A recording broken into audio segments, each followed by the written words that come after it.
実質で隔離している期間が5日間だけでいいということなんです。バンコクやパタヤで大幅規制緩和の方向へ。こんにちは。人生に楽しい旅を、すみやきです。今回はバンコクやパタヤで大幅規制緩和の方向へという話をさせていただきます。タイでは12月の末にコロナウイルスのクラスターが発生して、様々な地域で店舗の営業への制限、また移動制限などがされていた状況でした。そんな中でだんだんと新型コロナウイルスの新規感染者の数が減ってきまして、そういったところでどんどん規制緩和が進んできています。その情報をお伝えさせていただきます。その情報と同時に、タイへの外国人の入国に関しても新しい取り組みが提案実施へと向かっていっておりますので、そちらの話題もお伝えさせていただきます。今回お伝えするポイントは、まずは1つ目、タイへ入国する新システムとしてビラ検疫というものが検討されているということ。そして2つ目は、バンコクやパタヤを含むタイ全土で規制緩和が見込まれているということ。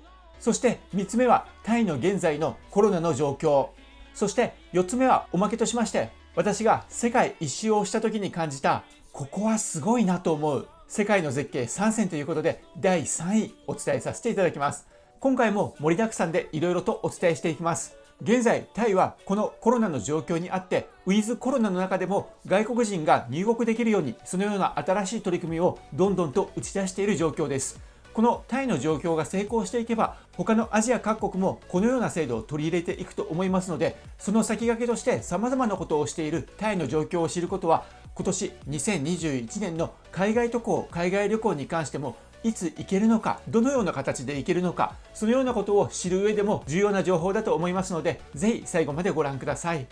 このチャンネルでは海外のこととか旅のこととか出入国情報、また新しい情報をどんどん発信しています。どんどんと変化している海外渡航事情、こちら最新情報を追っていき発信していきますので、ぜひチャンネル登録してみてください。それではまず1つ目のニュース。タイで新しい入国システム、ビラ検疫というシステムが検討されているという話題、そちらお伝えさせていただきます。こちらはタイ PBS ワールド2月17日の記事になります。タイトルは、タイのビラ検疫は間もなく許可される可能性がありますというような、そういったものになります。タイの CCSA、新型コロナウイルス感染症対策センターは、ビラ検疫と呼ばれる入国の際の新しい検疫措置を検討しています。これはプーケットの高級ホテルが最初に実施する予定です。まずこちら、初めに実施する予定なのが、プーケットの高級ホテルであるスリパンワというホテルが実施する予定だということなんですね。それで初回としまして、インドネシアから旅行をしてきた70人の外国人観光客を対象に実施するということです。で、この実施するビラ検疫というものがどういうものかということなんですが、まずこのインドネシアから来る70人の観光客に関しまして、最初の5日間はホテルの自室で隔離されるということです。そしてその5日間の隔離期間が終わった後は、ホテルの中の施設が利用可能となるということなんですね。要するにタイに入国した際に2週間の隔離期間というのがあります。これまではこの2週間の隔離期間なんですが、2週間ずっとホテルの自室に閉じこもって隔離をしなければならない、そのような形でタイに入国することができるということだったんですね。そしてこの2週間の隔離期間が終わったら、晴れてタイ国内で自由に移動することができる、そのような形だったんですが、今回のこのビラ検疫というのは、この自室で隔離している期間が5日間だけでいいということなんです。で、その2週間のうちの残りの期間はホテル内の施設が利用可能になる。要するに部屋から出てもいいし、そしてホテル内の施設を楽しむことができる、そのような制度ということなんですね。観光客に向けてこのような隔離検疫方法が導入されるのは初めてのことになります。それではですね、今回このビラ検疫というものを実施するスリパンワというホテルがどういうホテルなのか、こちら少し映像を見ていただければと思います。こういうようなリゾート感満載のそういったホテルになるということです。5日間の部屋での隔離が終わりますと、このホテル内の施設が使えるようになるということです。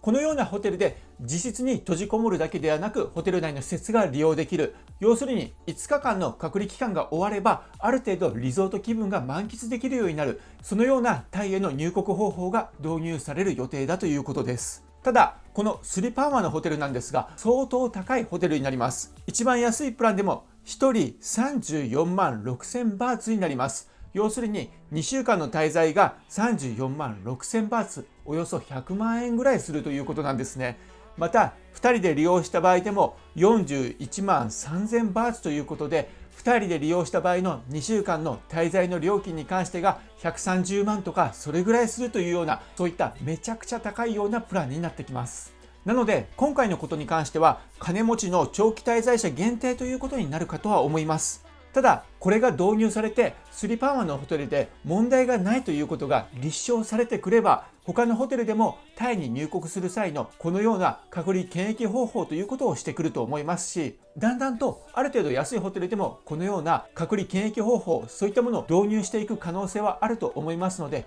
今回はまだ金額的にも相当高くて現実味が薄いようなそういった制度にはなるんですが、今後に期待したいなと思います。なおこのビラ検疫に関しては現在まだ検討段階でありまして、2月22日に CCSA 委員会によって承認される必要がありますので、その時に実際に承認されるかどうかということを待ちたいと思います。それでは次の話題になります。こちら PJA から2月18日の記事になるんですが、こちら速報ということで CCSA タイの新型コロナウイルス感染症対策センターが提案、来週にもパタヤやバンコクなどが規制緩和見込みにというような、そういった記事になります。2月18日、タイ政府の CCSA は新型コロナウイルスに関して新たな感染危険の区分を提案することを発表しましたということです。この感染危険区分というのは、例えばチェンマイはどれぐらい危険ですよ、そしてバンコクはどれぐらい危険ですよというような、そういったそれぞれのエリアで危険区分というのを分けてまして、危険区分がこれぐらいであればこういった制限をしてくださいとか、そういうようなことを決めている区分なんですが、この感染危険の区分に関して新しい提案をすることを発表したということなんですね。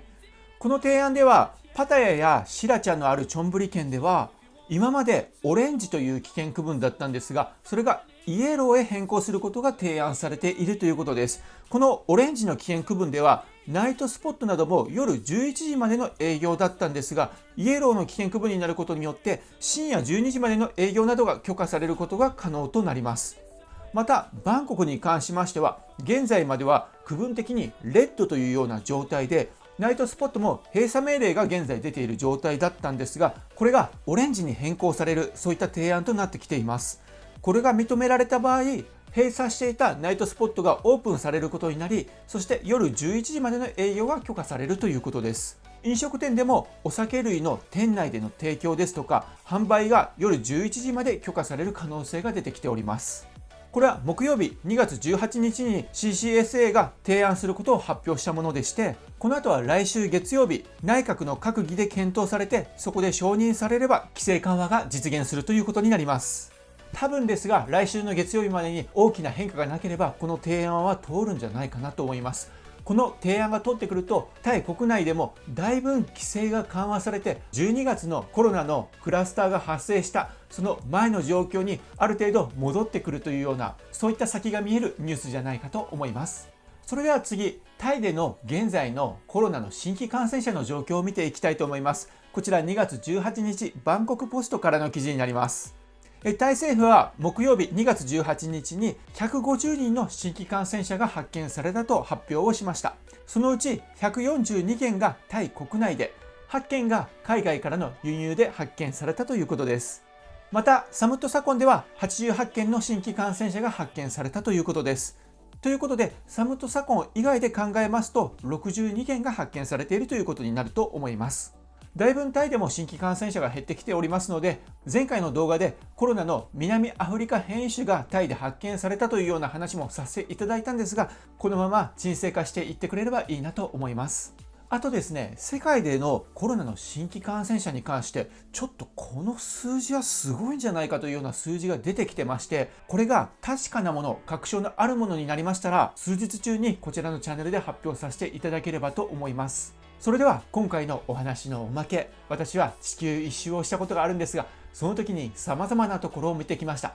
その中でこれはすごいな、ここは本当に一生に一度ここに来れてよかったなと思うような、そういった場所はいくつもありました。その中で私が厳選した世界の絶景3つということで、今回はその3位をお伝えさせていただきます。その3位はインドになります。インドもいろんなところありますが、そこの中でここはやばいなと思ったところがあります。そこはインドの黄金の町と言われるジャイサルメールです。このジャイサルメールはですね、インドの西の果ての方にあって、なかなかちょっと行きづらいところでもあるんですが、どちらかというとインドの中でも辺境の場所というような、そういったイメージになるかと思います。ただ頑張っていけばそこには素晴らしい光景が広がっています。